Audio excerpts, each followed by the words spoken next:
Hello. Yeah, well, yes. How are you? I'm good, thanks. How are you? No, I'm all right. I'm all right. Yeah, yeah. Was having my Um, Sorry? I was having my coffee and Oh, trying not nice. to make noise as I'm drinking my coffee. Nice. I forgot to make my own cup. So you're able to sleep after drinking coffee at night? It's decaf. It's decaf. Oh, Yeah, okay, okay, all right. I have that slight problem too. Yeah, yeah. Mm. Okay. No, that's really great. I mean, I mean, it's not decaf, but I drink it and I sleep like a baby still. But Hey. anyway, with, without much further ado, I wanted to tell you something just as we start our conversation. You're not the only one who's a part of my nerves now yes, before it's a live stream. So you're in That's good to know. quite good. Yeah. Just one thing before Stala, ne? Mm. I think you sent abantu abanye a wrong link. Balana TV studio. There's a second link. I think Oh, okay. yeah, All right. So give me a house. moment. Let Otherwise, people are me. not convey properly. I see. Okay, I see. Yeah. Wait. You said to enter the studio. You sent me one that to say StreamYard.com Yes. Facebook. Yeah. Okay. All right. So let That's the me. one we choose. Yeah. All right. Sorry. You see, there's going to be a story behind this. Actually, you know, can you be nailed by tech? This is quite scary. I Itek Ainam niggas. Thank you, Kada. I Yeah. agree. Oh Lord, hey, Yeah. No, it's cool. We can, or you let me know once you're done. Ne? yeah. Um, all right. So I think now we are good to go. Yeah, I see when somebody just said they're within. So Oh, nice. all right, cool. Thank you. Thanks, Nosipho, for accepting my invitation. I think it's been a long time coming, and I'm saying it knowing that this is a fairly new live stream. Um, but I think there's a lot of with time and as time go on that we will do for the benefit of the movement or the people. I would like to start by reading your bio. I think I want people to know. So ngiyaflex khona manje ukuthi me tonight. I mean, not just good, but great company, guys. So let me just hear me out. Nosipho started her career with Hewlett Packard, South Africa, where she fulfilled various roles, including enterprise and services businesses, and leading the category and marketing business for the printing business. She then went on to join Microsoft, where she fulfilled various roles in the transactional volume business. She then went on to IBM as technical and support services business, and currently she is sales director at Oracle University Africa. She holds a Bachelor of Commerce degree from the University of the Witwatersrand and a Management Advancement Program certificate from Wits Business School. She has completed various other management or executive programs and is an avid cyclist and sits in the Board of Trustees at Legacy Ride4Hope. There's a lot more that we will touch on, I think, as we have our conversation this evening. That's you, I think, in a nutshell, but there's a lot more than this. Can you introduce yourself to our audience and our guests, our friends, and everyone that's watching us tonight? Thanks, Mzu. Thanks for the opportunity. So I think you're right. It's been a long time coming. We've been talking BrownSense for quite a while, and I've been watching what you've been doing with your team. And I'm glad to be here, number one. And I think let this be a taste of things to come in terms of Mm. doing better with the BrownSense movement. So introducing myself, where do I start? Yeah, I'll start with the stuff that really matters. I'm a daughter, I'm a mom, I'm a wife, I'm a friend, I'm a sister. So I'm these many things. And then on the side, I dabble with some tech stuff or some career stuff. And and then and then I think somewhere along the line, just to keep sane, keep the heartbeat going, we get onto the bike, I think to take in the fresh air, see some scenery. But in a nutshell, that's me. That's Nosipho. And In where, a few words, in a few. in a few words. So just tell us maybe by way of background. I always like to visualize because also it's part of who you are right now. Your background, where you grew up. You've already given us an idea in terms of your family background, but ukhulele kweliphi kasi or kweliphi suburb? No. I'm in my mid-40s, so that's impossible. So very humble beginnings. Born in the 70s in Durban, humble KZN. And stayed in a place called Inanda. So Inanda comes up in the news for interesting stuff, but I think most who probably also know of Inanda will know of Inanda Seminary and Oshange. And that's my humble beginning, or humble, where I come from, home. Raised by a village, and the village I'll refer to is ugogo nomkhulu, umalume, and aunts. Mom was studying in Ghana. Mom went to study medicine. So mom was away for a good 9 years or so odd, because mom was studying. And I guess, the story there is, and the narrative is also a woman needing to do something different to better their life, and venturing as far afield as Ghana, to enable and realize that dream. Grew up with my cousin, and I suppose it's when you are, your grown-up self, you kind of reflect on my journey, where I'm from, and you realize, hey, we've come a long way, and appreciate also where you come from, because it's been part of molding the person that is here today. And then I think, beyond that, there's a school. School took me as far afield as a place called Lusigisigi. Lusigisigi in Transkei.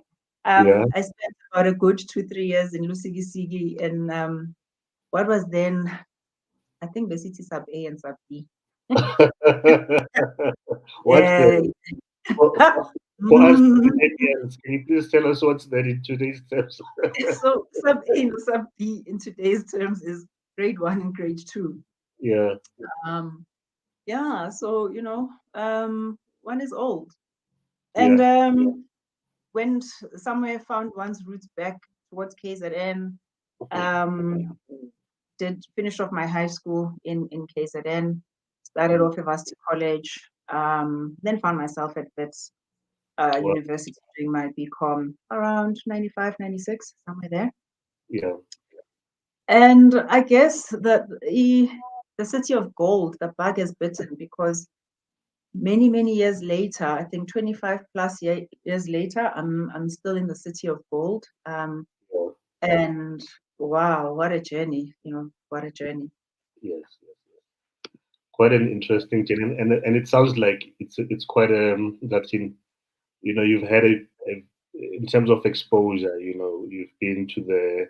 I love all the time when people still say it's Transkei. I'm like, Bye. I said that. It was the Transkei. It wasn't Eastern Cape back then. It was the Transkei. Yeah, for sure. But it's the exposure. So just what you've had that at a very young age. It sounds like when where I grew up, for instance, the different parts of Soweto, and I think a lot of people abakhulele emalokishini, not only Soweto, will relate to this. Ukuthi these types of classifications, kuthiwa kune-Zulu section, there's a Sotho section, and those types of classifications, and not till we know when we are going that side of the township, we are going to this, and these are the people that we are going to encounter when we get there.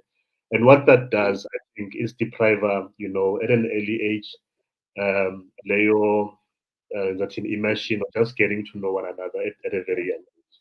Yeah. Wow. I agree. Look, and Inanda is not what I would call a township. The nearest township to Inanda is Guamashu. It's what I call, what I think it was classified as peri-urban. Yes. But also growing up in KZN, I guess you didn't have, as you say, those divides of Xhosa section, Zulu section, Tsonga section. No, nonke namaZulu at the end of the day. You are one thing. And I think it's when I was now avid and I was hearing this thing of Zulu section. I'm like, that's that. The stuff is rough. Yeah. It gives you a different appreciation of, I suppose, part of what you'd say is a challenge of, as you say, that just this immersion and appreciation of the diversity and who we are as people. Yeah, that is so true. That is so true.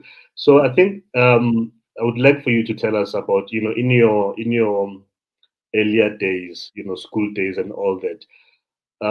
What would you point out as maybe events, activities, individuals maybe that played a role in directing you down the path that you've gone, landing into the tech space? And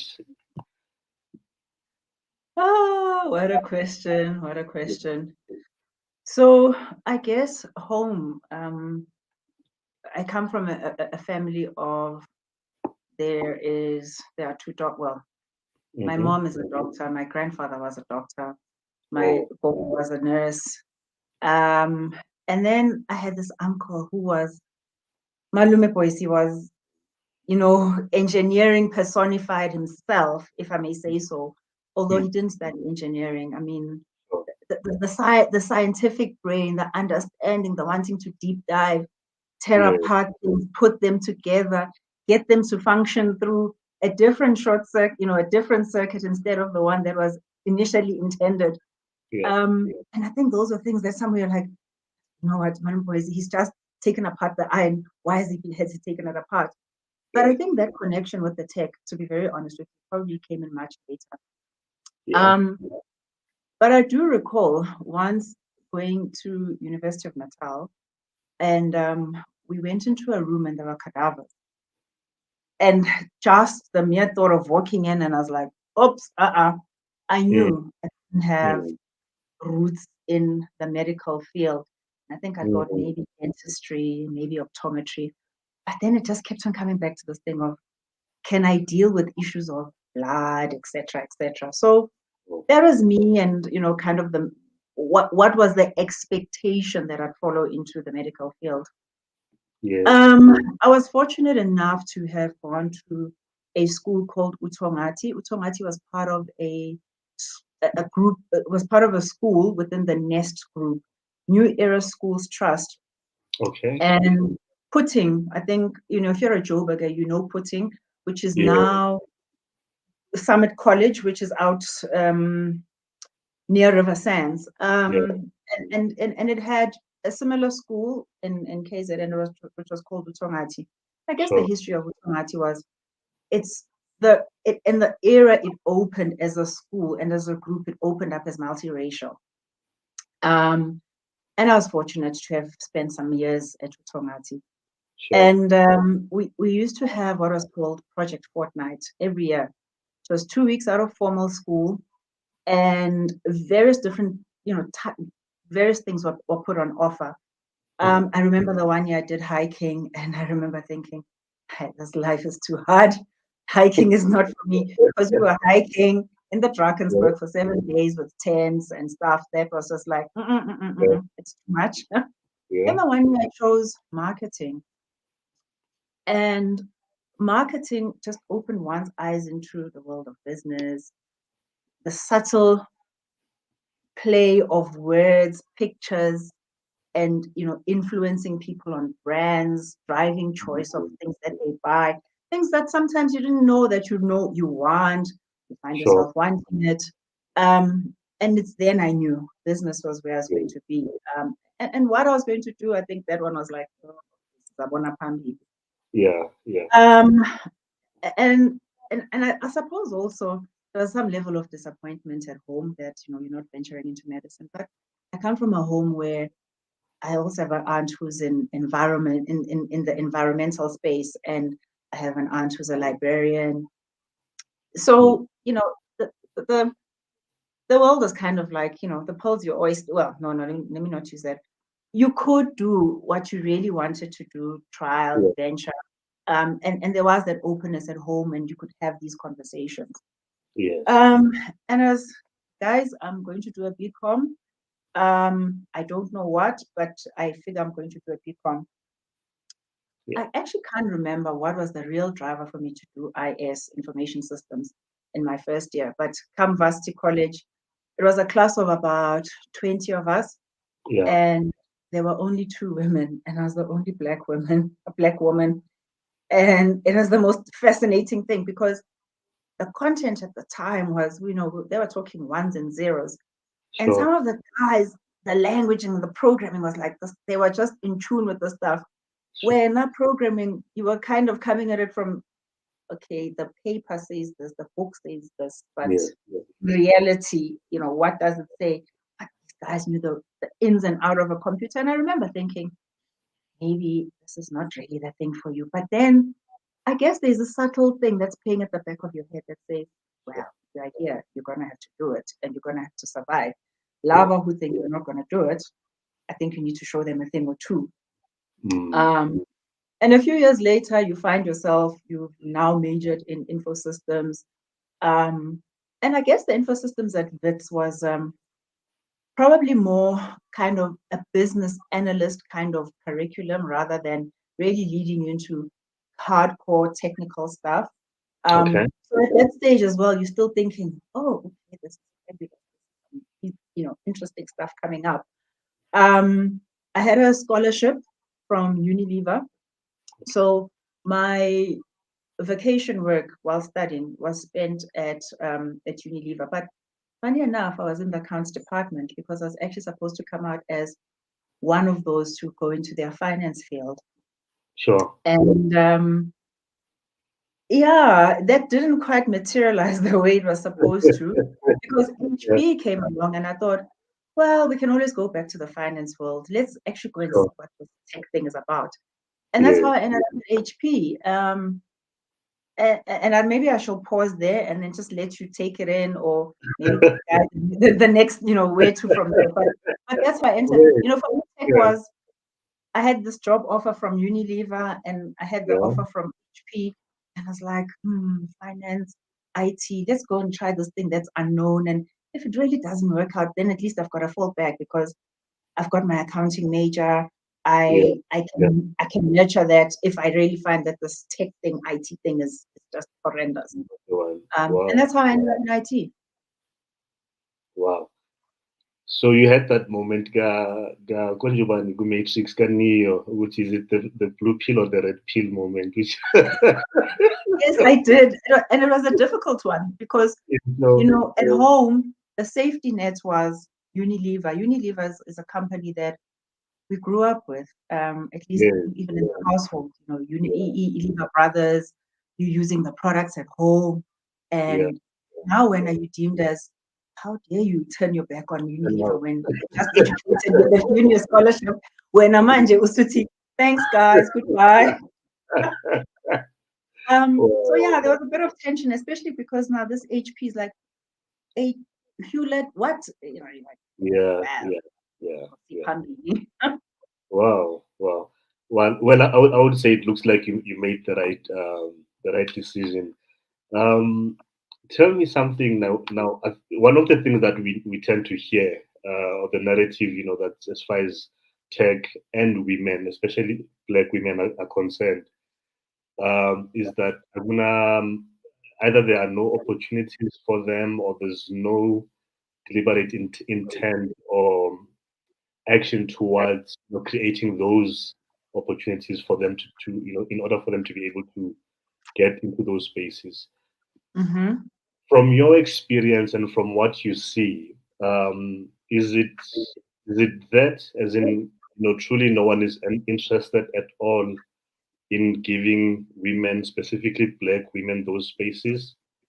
Firstly, or secondly, is it they are just not interested, but the opportunities are there, and there is a deliberate or whatever action to say, guys, here are the opportunities. This is what you can do. This is what you need to study, and so forth. Okay. Great question. So I'll tackle it in two parts because I think being in tech, I see my role a little bit different in tech, in the tech space. So maybe let me just take it back a few moments, about 22 minutes ago when we started. Sent me two links and I sent out the wrong link to people and I'm like, hey, okay, and there we go. So it's demystifying this. Someone said even the best of us, let me show you, that even the best of us can be Mabena's at times. Yeah, no, that is true. Some of us can be Mabena's at time. And so what I want to demystify there is that being in tech means that I can maneuver a device and code and etc. etc. Absolutely not. I'm really that lady in tech who, I still call a friend and I'm like, hello, I need help. Yeah, how do I do this? Actually, you say that I joined one organization and the organization notes. And I remember phoning a friend and saying, I'm 30 days into this job. I think I'm going to resign because this notes and Outlook are not the same. But anyway, a story for another day. So coming back to your question, I think in tech, opportunities that exist there are opportunities that are for the non-techie, and I'm that non-techie. But I exist in a technical world or in an IT or ICT field. And then there are tech roles. So maybe let me touch a bit on kind of the space I find myself in. And yes, I did start off in a part tech environment, in a pre-sales environment, but I didn't nurture that beyond perhaps, I ventured into sales and I went into business management and I led segments. But the key message and the key driver that we were taking to customers was you can enable your business with tech. So there are those roles, and those roles exist in your marketing space. You can support the tech world from an HR perspective and operations perspective as well. So I don't think that opportunities are limited if you are not a techie. You can run business, you can market business. The sky's the limit in terms of what you can do if you're a non-techie. And I guess I'm a non-techie. And then we have tech roles. And I think this is the challenge that we do have in the sector and in the space, in that we need to nurture the gender gap, number one, but also the race gap in terms of seeing more young girls enter the space, or more women as well enter this tech space. But what does entering the tech space mean? It starts with, we need to nurture your mathematics and your science and your engineering subjects from the time that girl child, boy child is entering school, seeing it through to the end of their high school career as they enter and transition into the tertiary space. And then we enable with programs that allow them to enter the employment field. But I'm also one who says, with the world, how it's pivoting, we should also be teaching our kids to be entrepreneurs, and they can be entrepreneurs with tech. And I think that's what we're seeing is you can code from your room, and you can make a meaningful and decent income and run your business perhaps from your bedroom. And those are some of the lessons I kind of leave with my kids. Sure. Think of the world in many different ways, in ways that we were not taught. But I think just bringing it back once more is in the tech space, we need to nurture your science, engineering, and mathematics as subject choices. And we need to take away this fear factor of those are hard subjects, they cannot be done. And then we need to see more women come in and do your science degrees, your information systems, and your IT type fields. And then we need to have the programs which are very intentional in terms of the intake of women and Black women, and also what are the paces we are putting people through.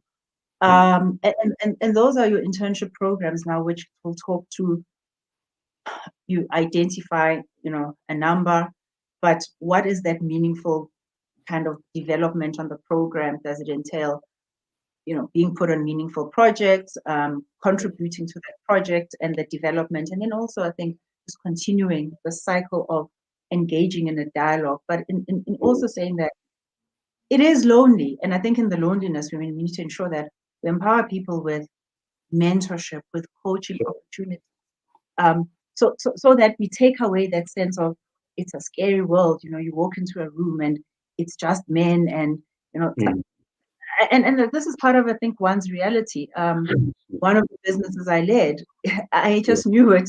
Well, I actually didn't know it, but I remember walking into one of the retail meetings and thinking, right.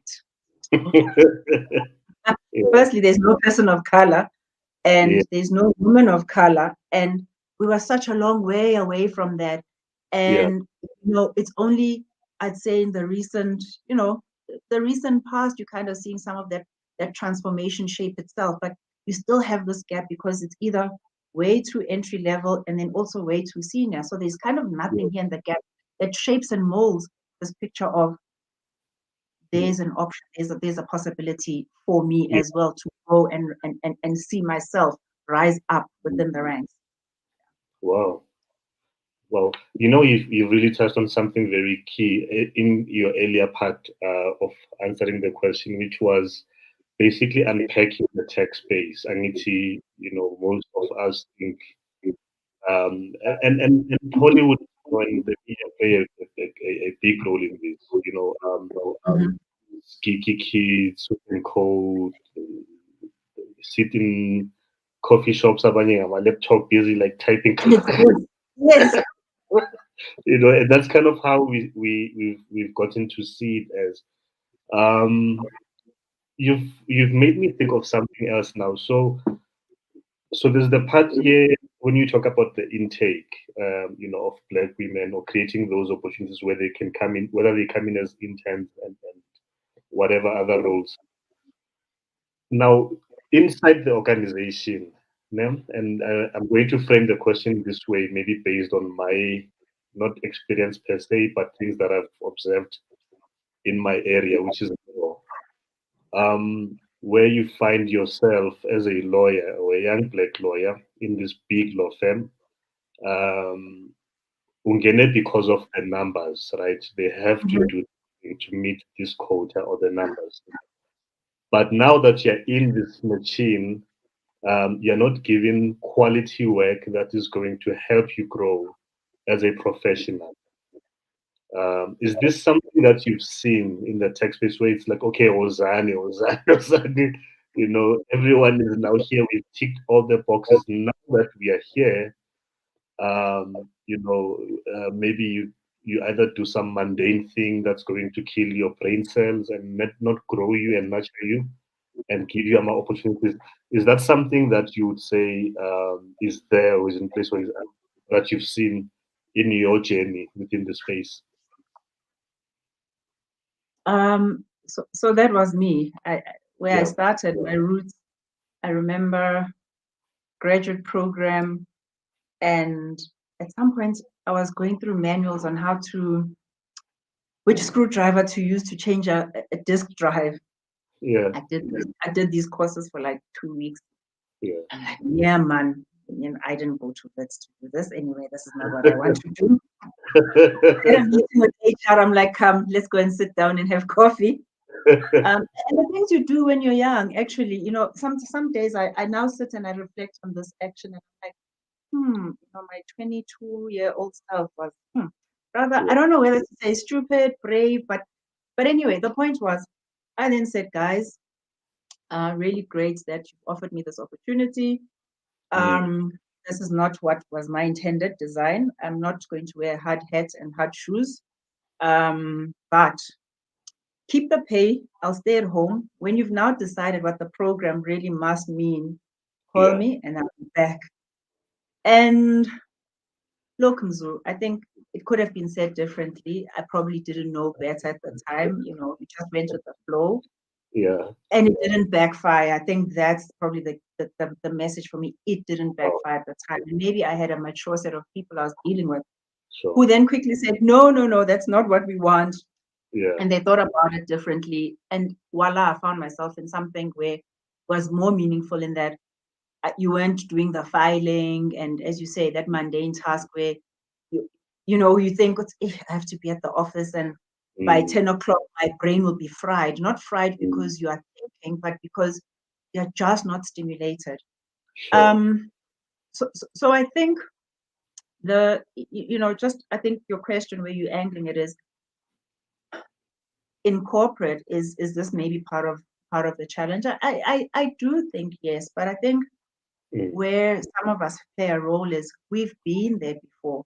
It's for us now in leadership roles to make sure that we don't take another child through that kind of experience where they have to call somebody into a room and say, keep the pay, I'm going home, I'll come back when you're ready for me, or I'll find my feet elsewhere. Because I think that's also some of the frustration we're seeing in young people we are bringing into organizations, and that we have these great programs, they really speak volumes, but when it comes down to the meat and the content of what people are doing, it's lacking. And we lose people through a system, and we lose really, really great minds and great talent because just haven't tapped into that young mind, whilst does not have the work experience, how they think, how they problem solve, the perspective they bring is a much needed perspective, because sometimes I think we get lost in, we've been doing it for like this for 10 years and that's the only way and the only narrative that we know, that we're not prepared to be challenged and have our status quo challenged. So I think it is important for us as custodians and as leaders, having been down this path, to speak up, to ensure that we frame and we shape these intern programs to be meaningful. Make sure that when we talk about skills transfer and on-the-job training, that you assign a mentor who is going to take it as part of their meaningful task. We make it part of their KPI. But we also have feedback systems that speak to, is it meaningful? What could be challenged? What could be shaped? But put people into projects, but also don't just put people onto projects as observer status. Start small, and I think the beauty of work for me is there's room to make mistakes. I think, I always say to people in teams that I've led, there's room to make mistakes. And sometimes you, as a leader, you allow for the mistake. You see it, it's about to happen, and you let it slide, because it's a moment to learn. And I think that's what we've lost, is we're not allowing people to learn. We're not allowing people to fall. And then they pick themselves up, and then they dust themselves, and then you then guide the process a little bit differently. And some of the mistakes you allow because you've calculated the risk that it's not going to, the organization's not going to shut down as a result of that.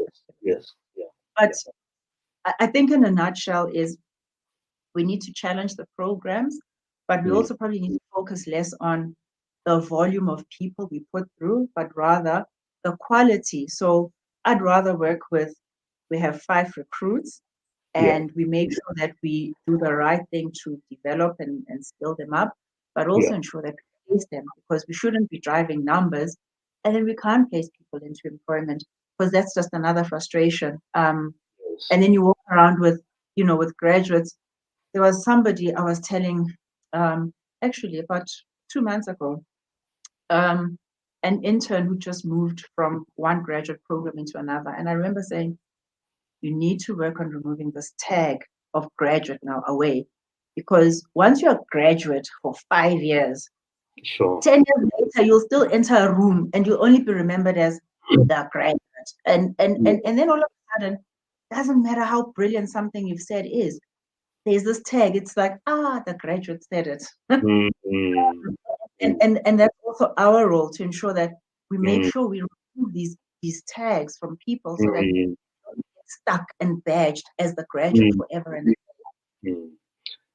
Hey, you just hit on you struck a nerve there, because I'm guilty as charged. There's a guy I know from way back, I think more than 10 years or so ago, at one of these tech spaces, and I met him as a graduate back then. And now recently we are connecting via LinkedIn. He's now a cybersecurity expert, and he shares information on cybersecurity and all those things.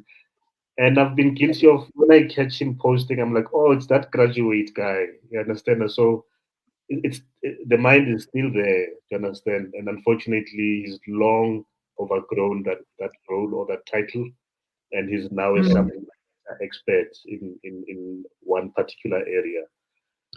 Wow. I want to segue into another area of focus, we call it area of interest. But before we do that, I would like maybe just one last question in this space. Now, having worked in the space, where you've seen from different organizations, now you see, how a lot of these multinationals come into the country. They've got certain programs. I think, the graduate program would be one such example. Do you think that they're doing enough in terms of meaningful and something that has impact and that we can measure some years later and say, this company had this program as a result, when the president was talking about the 4IR commission, I don't remember how many years ago, for the first time. Now there are people that are in those spaces and they are part of this committee, and we see the work in the public space that benefits the country. Are they doing enough, Nosipho, in your opinion, or is this, a bit of some shaking of the tree that needs to happen?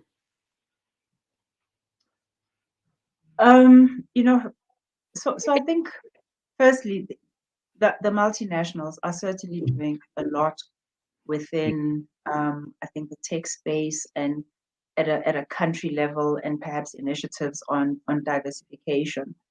I guess it's the time quantum that you have to look at, and to say, in 10 years, what have you achieved? In 20 years, what have you achieved? Are you at a place where you actually want to be, in saying that?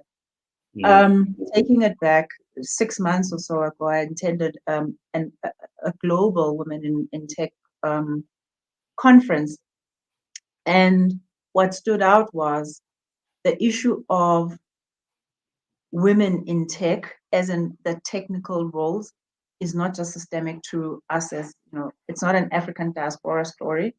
It's and it cuts across, the racial divide as well. Then, bringing it back home in terms of what are we as multinationals doing, I think there's a host of programs, initiatives that we run with, and maybe sometimes we do need to, every so often, just take stock and say, right, what has been the impact? And you've actually probably now got to talk about that narrative and measure it, and talk the leaps and bounds. But are we necessarily there yet? When I look at the organization I work for, it's quite interesting. You think that there's quite a lot of women until you actually look at the scorecard, and then you realize, wow, there's quite a lot of work to be done. Just because when we enter the room, the meeting rooms, it looks like there's a lot of women. Actually, the numbers don't show that. So is it one that we're going to manage through a scorecard?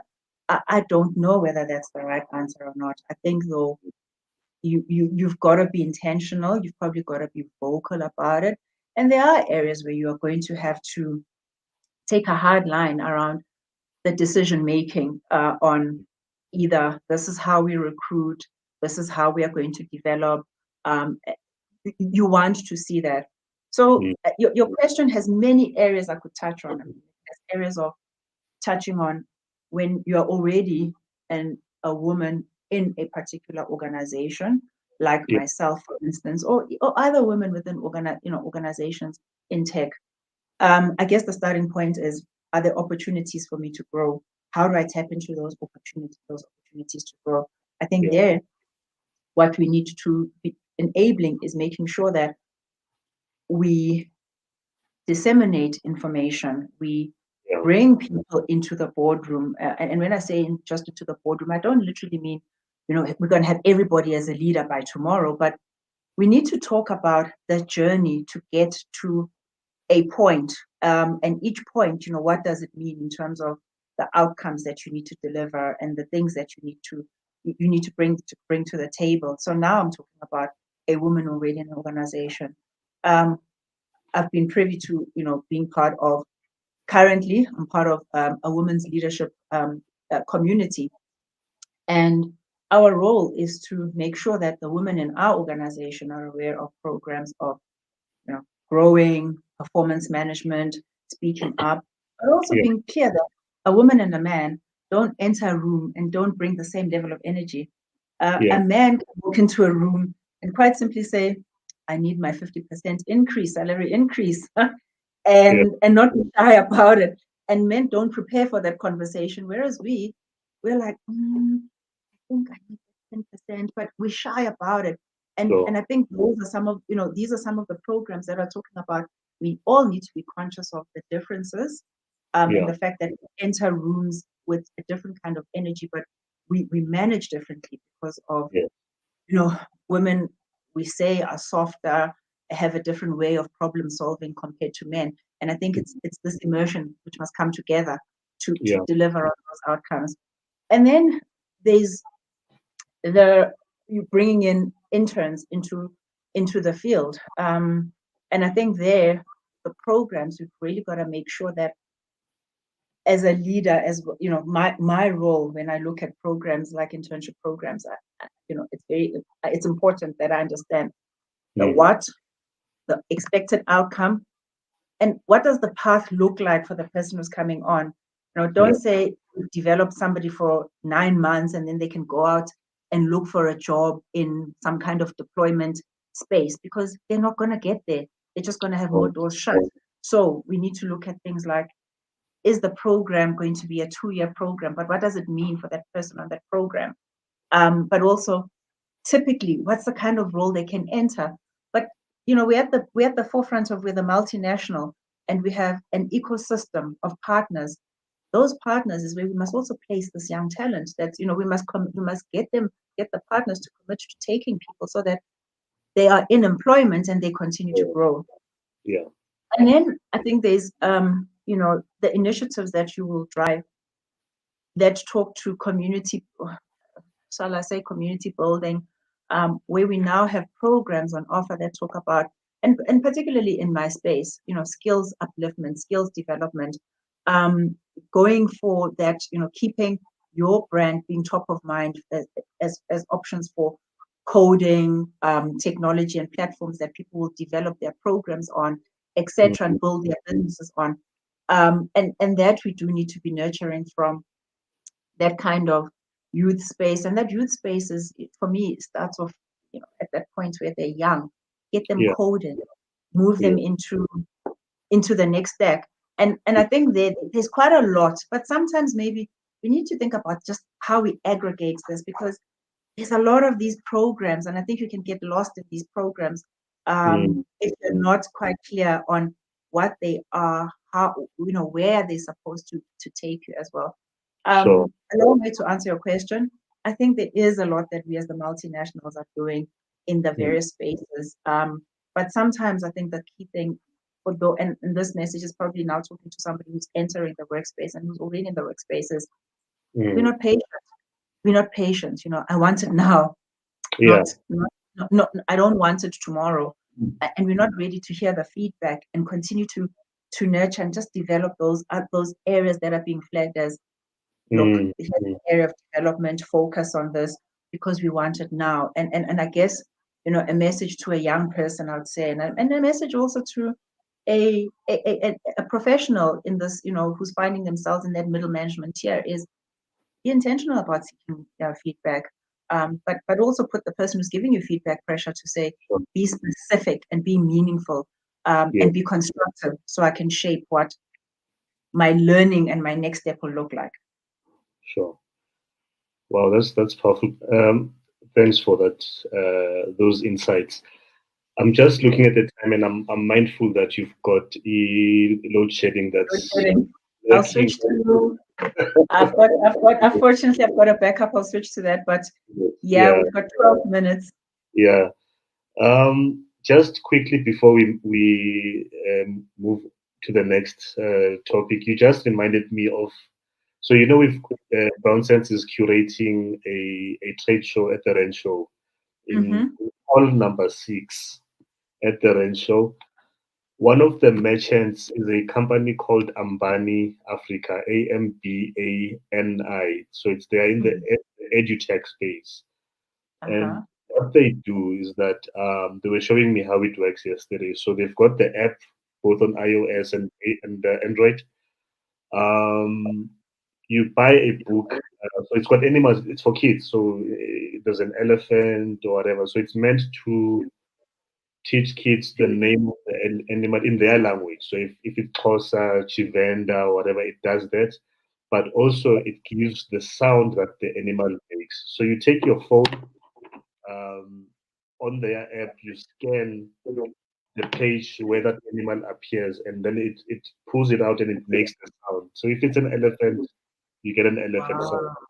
So when I saw that, and I was like, these are the types of things and companies that should be embraced by the bigger organizations, including government, because this can benefit children at schools, at home, and so forth.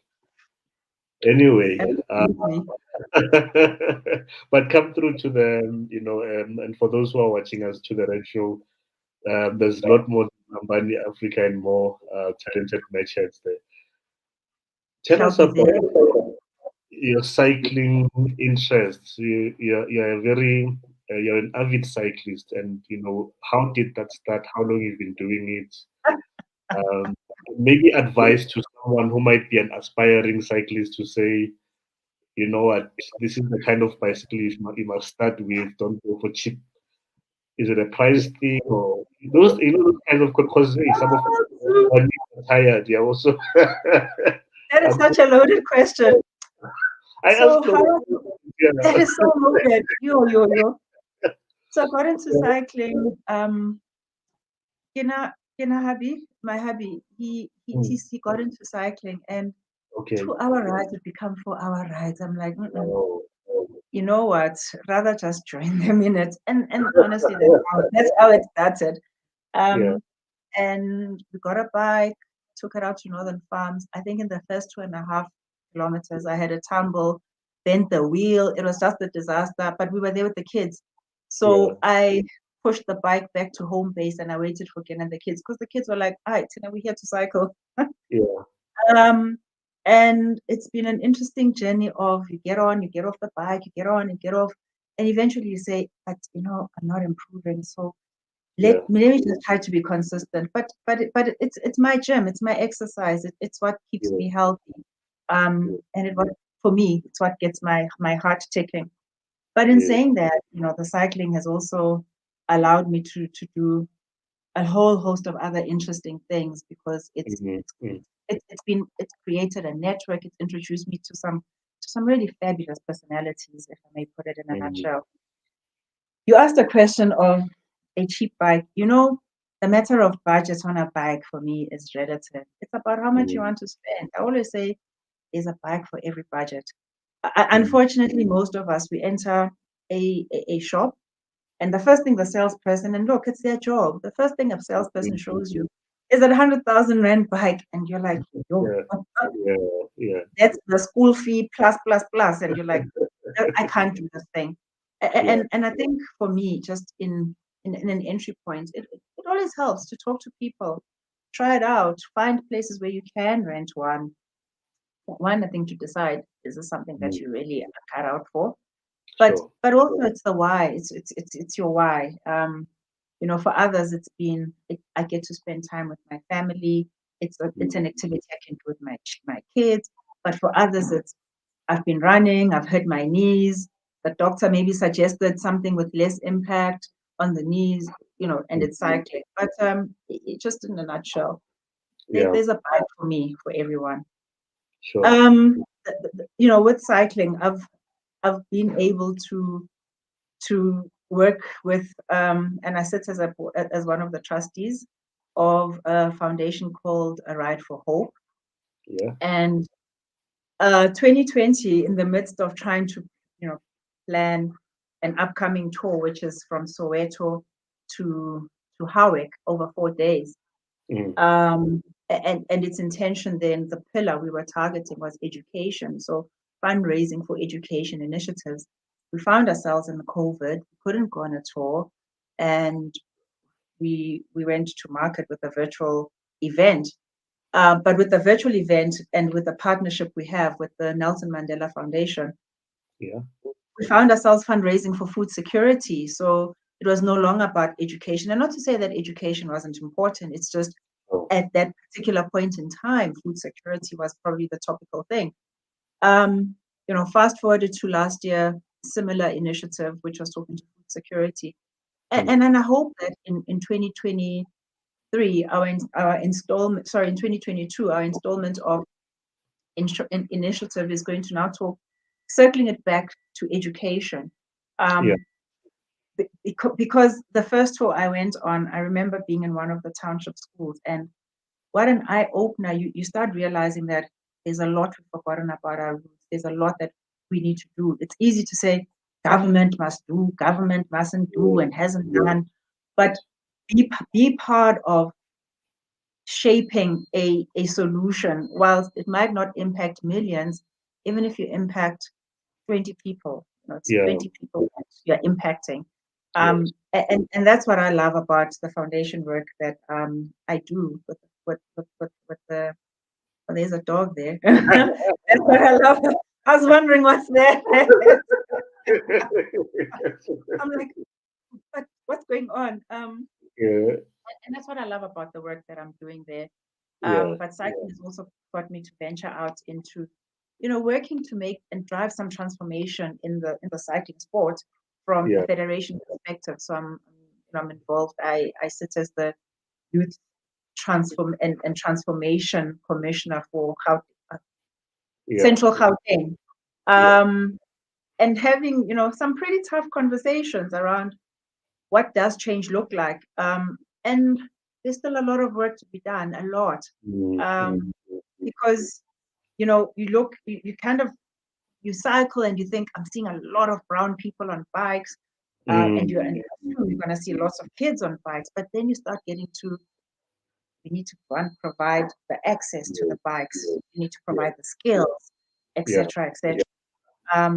But it's one pedal at a time, one cyclist at a time, and that's kind of maybe the motto and how, and that's my outlook.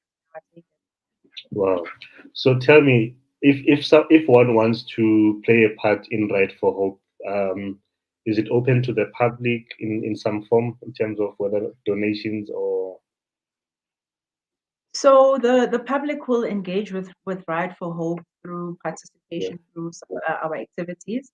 And I guess COVID has also has really had us having to think differently about how we pivot, initiatives and activities.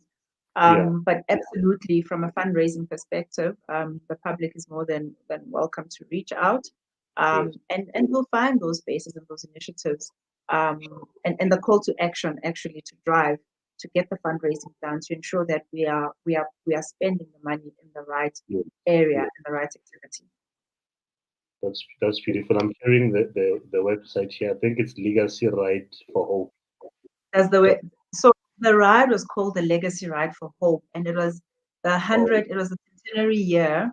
It would have been Madiba's birthday, and the ride was actually an honor, and that's what fostered the partnership with the Nelson Mandela Foundation. Yes. And the ride takes you from Madiba's home in Soweto, Yes. and it takes you to the capture site in Howick. So, and I guess that was the symbolic, that's where it started. And I don't necessarily see that changing because there's just the symbolism around it. I think it does. Oh, thank you. I see the link there. But what it does is, I guess it grounds us, it keeps us intentional about that, but it doesn't stop us from doing other things that don't just have you ride from Soweto to Howick. Okay. Wow, that's beautiful. I hope I'll join you next time. Is it like an annual thing? Can I start training now if for next year though? So I was sitting in a meeting about a week ago and we have dates. So I would say, but in saying that, there are many roles that people can play. You can be part of the support group, you can be a rider, you can be part of the team that actually is part of the operation, getting the fundraising done. There are many different ways. It doesn't just, you're not limited to be involved. Okay, that's great.